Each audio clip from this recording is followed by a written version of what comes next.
Channel को subscribe कर देना, वीडियो को लाइक कर देना। इस वीडियो में देखेंगे स्वालिन के बारे में, किस कंपनी की है और एक डिब्बी में कितनी टैबलेट है और इसका प्राइस क्या है, इसकी मेन कॉम्पोजिशन क्या है और ये किस में काम आती है। चलिए स्टार्ट करते हैं।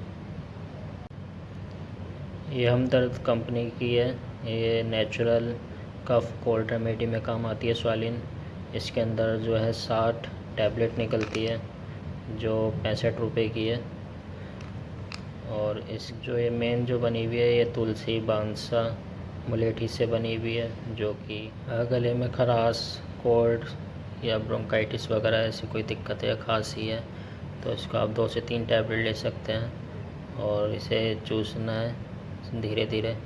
और अगर इसका काढ़ा बनाना है तो आपको क्या करना है, आधा कप गर्म पानी लेना है और उसके अंदर 4 टैबलेट घोलनी है और फिर जैसे घुल जाए उसके बाद एकदम से ले लें अगर कोल्ड और कफ ज़्यादा है तो। इसके अंदर किस रंग की गोली निकलती है वो देखते हैं।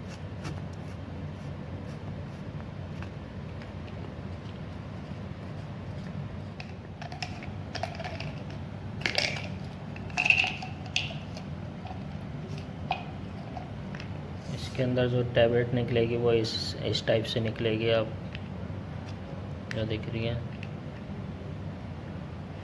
वीडियो कैसी लगी वीडियो को लाइक कर देना, चैनल को सब्सक्राइब कर देना। Thanks for watching.